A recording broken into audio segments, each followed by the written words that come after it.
People are free to say those things. Let's go to the Okay, second thing is, the early service people knew, I don't know how, but I do have a concussion that I'm just about over. I had a little 360 turn accident in my truck, not with another vehicle Thursday night, spun around 360 degrees and went in between trees and missed another tree by a foot. Sat for 15 or 20 minutes till I collected myself and drove home. Did not go to... It's a benefit of the job, brother. It's the benefit of the job. That's one advantage. Not died. Okay, there you go. So yes, actually the truth is I got the concussion because I didn't go to the doctor and my wife got mad at me and she whacked me. Good job. So anyhow, yeah, I'm over it Pastor, though. when did that happen? Thursday night. Yeah, so it's okay. Yeah. So anyhow, I just thought I'd just get that out of the way, so that is tended to, all right? Okay, good. Now, let us talk a little bit. 2004 it was. I saved my notes. Because the most interesting thing happened on TV in 2004, the American Film Institute did a wonderful job of listing the 100 worst people in movies, evil people, and the 100 best people, heroes and heroines in movies. And the obvious suspects are on the list of the bad guys, right? Hannibal Lecter would be one, obviously. Norman Bates from Psycho. Darth Vader, of course, has to be on there.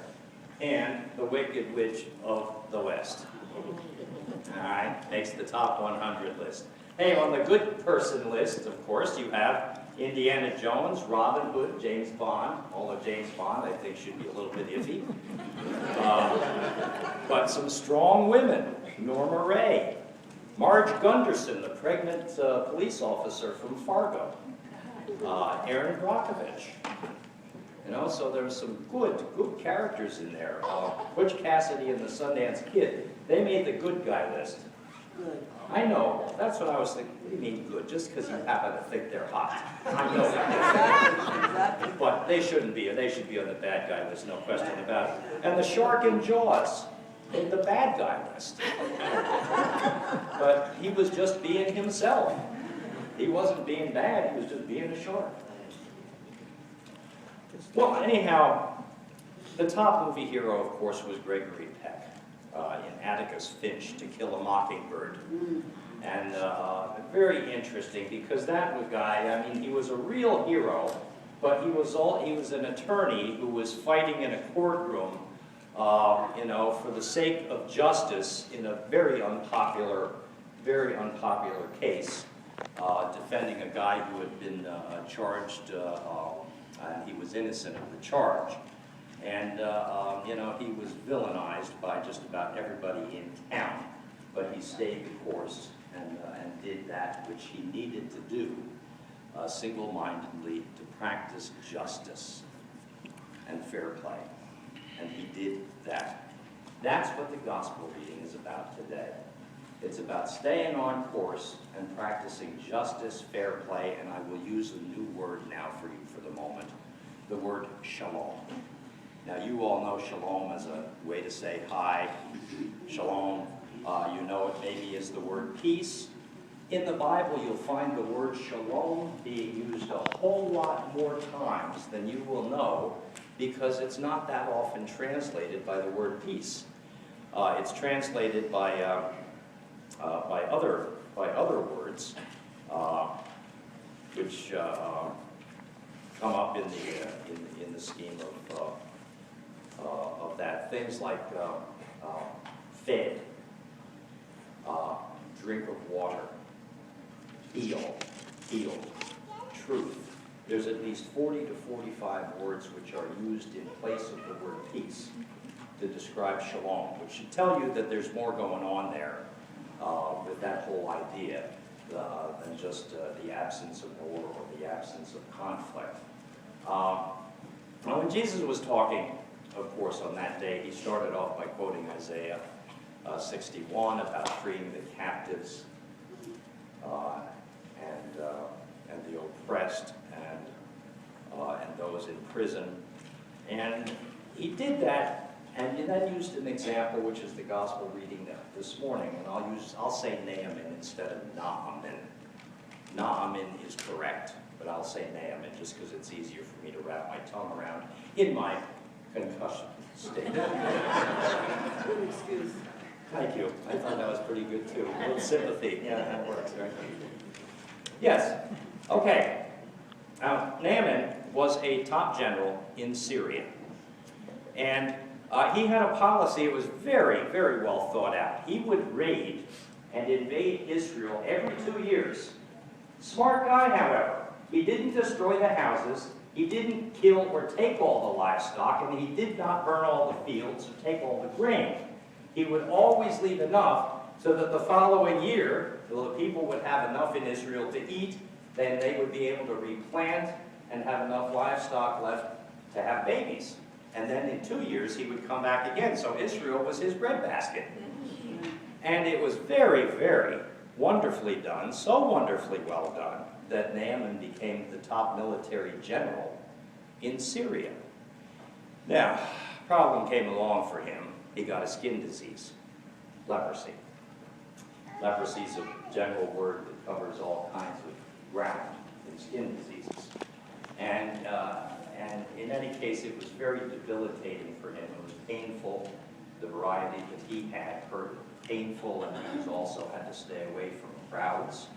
He couldn't come into to be close when they were figuring out a military campaign. Nobody wanted to use him, of course, for his advice anymore, because in that day that was considered to be just such a horrible, horrible thing to have, that he was just simply either going to give it to everybody who was around him, or he would be considered to be untrustworthy because he couldn't think straight. So, in any case, one of his slave girls, a Jewish girl, 15-year-old, went and told him, look, there's a guy in Israel that can heal you. So Naaman sent an emissary over there to Elisha, was the guy's name. And Elisha said, go to the Jordan River, dunk yourself 7 times. That's pretty much the equivalent in that day of the doctor saying to you today, take 2 aspirin, call me tomorrow. It's that quick and disappointing, but that's what Naaman was told. So his advisors talked him into it. He went over there and he dunked in the Jordan River. He did it at the low time of the year when it was more muddy, and he was really PO'd about that, because he was told by Elisha that if you're going to be healed, you have to dunk your whole body, including your head, in there. So he did it 7 times, comes out of the water, and he's healed. Go figure. So he goes home, tries to pay Elisha for the services. Elisha says, no, I want nothing. This is what I believe about my God. Now hear this, because this is about you now. This is what I believe about God, Elisha says. In addition, I believe that God gives the free gifts of life and shalom to all people throughout the entire world. Okay, you got that? Free gifts of his love and shalom through the whole world. Go home, Naaman. And Naaman went home. Interesting thing, from that little event of shalom, remember I told you shalom can mean any of 40 or 45 words. Event of healing. New life for Naaman. From there, shalom spreads. Because Naaman, who's in charge, once again, of all of the invasions and military campaigns, is able then to persuade the king for a time of not invading Israel. However, that ends soon enough, because all of a sudden the king thinks that there's something addle-headed about Naaman, and picks somebody else to be his top general. So Naaman sends word through one of his servants every time Syria is going to invade Israel. And so Israel is able to meet the Syrian army at a river each time. So there was no war for 20 to 25 years. You see how this shalom thing works? One little minor event of healing, And all of a sudden, then, in gratefulness, Naaman begins then to practice another kind of shalom. A more expansive kind, regionally, in which all of a sudden there's a whole bunch of young men who don't have to die because of the decisions of the older men in leadership. There is shalom, peace, in which people can live freely and without worry. That's the point that Jesus was trying to make to the people in Nazareth, his hometown, by talking about that particular story. That shalom is much more expansive and much more encompassing of the whole world than it is of any one singular event. And because of that, Naaman did make a confession of faith. And he did say, I believe in God. I believe in Yahweh, was the name Yahweh, was the name that was used to describe God in that day. So Naaman became a believer and was able to practice that shalom belief of believers for some years. So you have now a description of shalom. And the other reason that Jesus used Elisha and Naaman as examples in that story is because of their single-minded focus on what it means to be a person of faith. A person of faith is one who practices shalom in a single-minded fashion. Come heck or high water, always the practice of shalom. God loves you. I believe that. I will love you and pass that on. And that is why the word shalom has so many different translations involved with it. I had an interesting conversation with somebody from our congregation a few weeks ago who was supposed to be going to the doctor and didn't want to go to the doctor. And her husband was all bummed out about it because she wouldn't go. So he asked me to call her, which I did. And you know, some of you do. You know, mouth, run at the mouth. Never go to the doctor, you know. If you want to die, do it on your own time. Don't put everybody else through it before you have to. You know, that kind of thing. Well, it was true, you know. And so finally, you know, she did go to the doctor. She's going to be fine.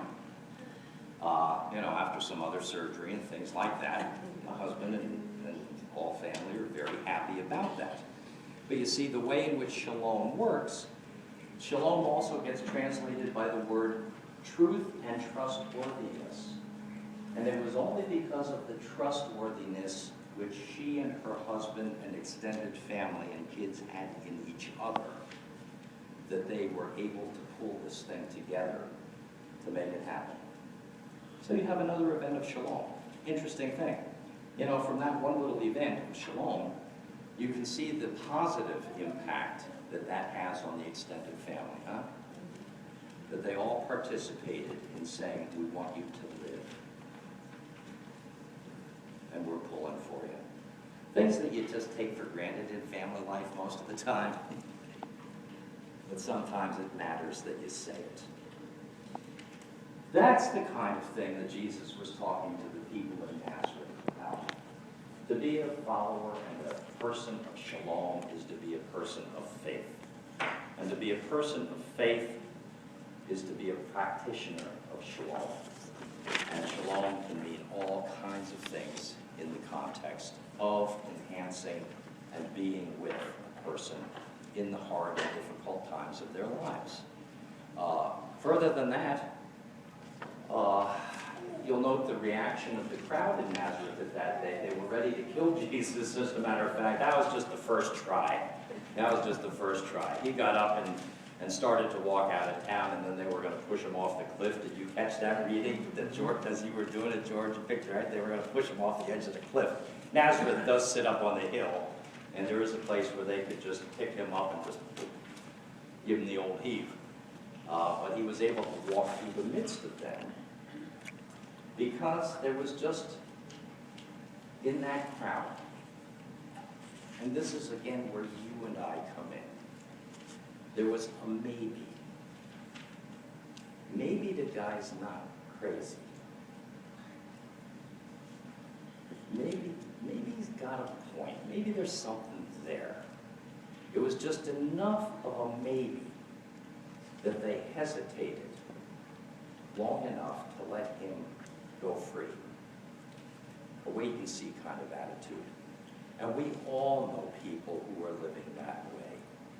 We all know people who are living the maybe, who just can't quite get themselves into the idea that by being focused single-mindedly on care and love of God and neighbor and self, that they can really have an impact on life.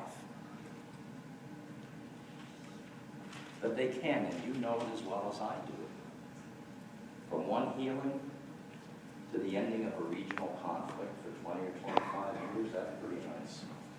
You know, it's very interesting also that somehow the world, even with all of the insanity that we hear from MSNBC and Fox News, bless us all and save us from that mess. The fact of the matter is that there are less people being killed in war than there had been in the previous century. Somehow or other, even with all of the varieties of disasters which are occurring and the varieties of wars and conflict going on, there are less people dying each year due to war and that kind of violence. Which means that when you think about God working in the world, which he did through Naaman in a regional way in 900 BC, that God is still active and working through shalom in our day. And you can see that by the reduction of the conflict and violence throughout the world. There are signs of goodness in the world and of men and women really practicing the task and the dedication to shalom. Well, that's your calling and mine, to practice shalom, to practice that in any way and in all of the times of our lives. The reason Elisha didn't want to get caught up in the payment deal with Naaman was because it would have deterred him from staying focused on his true task, which was the practice of well-being and shalom, passing it on to others, and hopefully encouraging them to pass it on to others still. You know, that calls for a single-minded focus. You got to stay with that all the time. And that was the other reason that Jesus used him and Naaman as examples of what it means to be people of shalom. Well, that's your gift. That's your calling. And by the way, what color is your gecko, Jake? What color is the gecko on TV? Green. Of course it is. What color is your gecko? Green. Hmm? It's purple, yellow, and black. So there. Just thought I'd pass that on to you. Now, the reason that I mention this at all is that when you think about the world in which you live and the varieties of creatures that inhabit it, and the gifts that have been placed all around us, that is where you're going to be able to explore the whole notion of shalom as a gift from God. Who knew there was more than one kind of gecko? Ask yourself the question, which I did, by the way, Jake. Why?